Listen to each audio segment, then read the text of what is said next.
Olá amigos, olá amigas. Mais uma vez estamos aqui reunidos para levar o Evangelho de Jesus a todos vocês, trocar esses ensinamentos, trocar essas ideias aqui a respeito do Evangelho segundo o Espiritismo. O nosso programa, A Luz do Evangelho. No primeiro programa, sobre o capítulo 6, o Consolador, que seria o Cristo Consolador, nós falamos sobre o jugo leve e adentramos também no segundo item, que seria o Consolador prometido, enviado por Deus a todos nós. E então eu encerrei o programa e aqui vou novamente fazer a pergunta ao meu amigo Duraide, que nos elucidou no programa anterior a respeito do Consolador prometido, que seria por que Jesus não falou sobre a doutrina espírita, ou por que ele então falou que pediria ao Pai para mandar o Consolador prometido. E o nosso amigo Duraide disserrou aqui sobre a falta de entendimento que nós ainda não tínhamos, e portanto não seria importante nós termos esses ensinamentos, porque nós não entenderíamos, não é?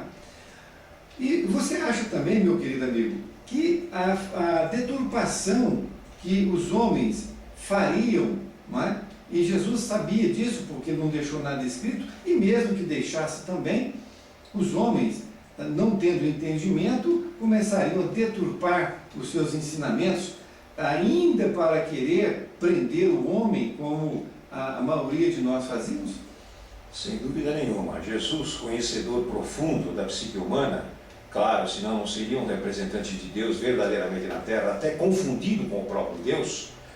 Na verdade, ele deixou claro isso, porque quando vocês estiverem preparados, eu pedirei ao Pai que envie o Consolador. Preparado significa crescer no entendimento.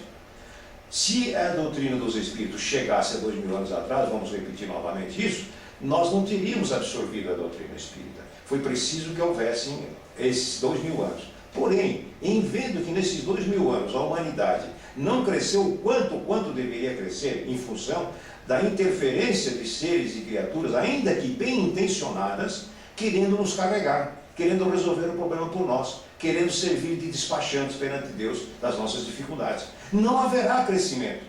O pai ou a mãe que não deixar o seu filho fazer suas próprias experiências, que não estiver sujeitos aos erros que eles venham a fazer, não vão criar filhos fortes, sadios, vão criar sempre criaturas frágeis, porque na hora H ele vai procurar o papai e a mamãe, porque não cresceu, não evoluiu, não compreendeu a vida. Então é necessário sim experiência. Os mentores espirituais nos dizem hoje em dia que a vida é um conjunto de lições, de aprendizados, de erros e acertos. Os erros, portanto, são necessários. O que nós não podemos é permanecer no erro. Temos todos os elementos do mundo para corrigir os nossos erros. Esta é a função da vida. Aí é que o indivíduo cresce. Por isso ele deixou claro também, não vamos nos esquecer disso, instruí-vos. O que significa instruí-vos? A meu ver, ainda significa estudar. Busque a instrução. Busque a instrução. Muito bem.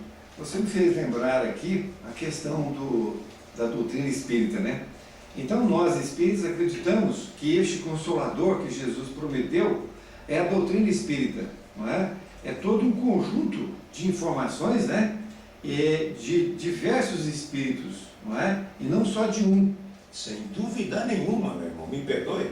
Não veio riscar, combater e enfrentar as demais religiões. Veio dar cumprimento, assim como Jesus, com o cristianismo, veio trazer para nós o cumprimento das leis mosaicas. Não existe interrupção. Essa história de ser uma religião contra a outra está completamente errado.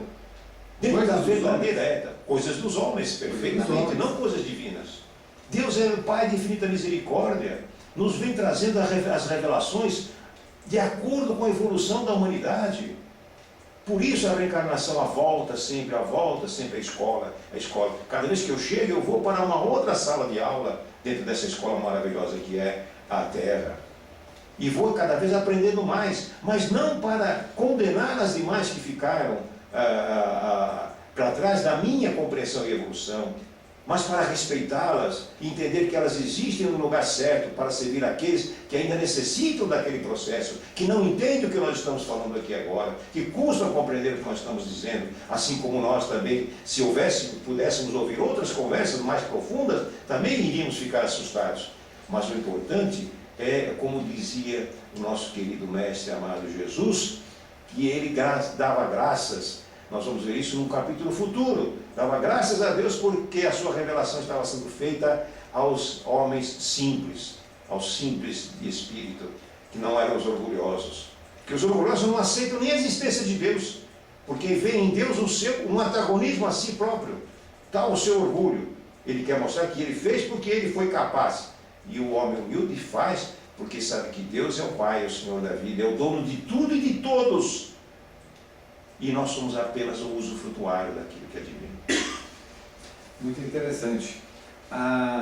Então, nós entendemos que a doutrina espírita, né, que é esse conjunto, né, essa obra maravilhosa que foi codificada por Kardec, que é o Espírito da Verdade, que vem elucidar, não é, o motivo pelo qual nós estamos aqui na Terra, não é, para que nós possamos crer, acreditar e entender melhor os ensinamentos de Jesus, né, e tê-los como exemplo de vida, pensando na vida como eterna, e não como na vida que nós estamos aqui levando, não é?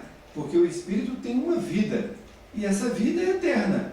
E quando assim pensamos, a gente se torna uma pessoa mais feliz, entendeu? Por quê? Porque você sabe que depende somente de você. Eu errei? Bom, então vamos consertar. Não tem condições de consertar agora. Tá bom, um dia eu conserto. É um débito meu que eu tenho que consertar, não é? Então, enxergando dessa forma, de que nós somos espíritos eternos, nós temos toda a nossa vida aí para que nós possamos refazer, né?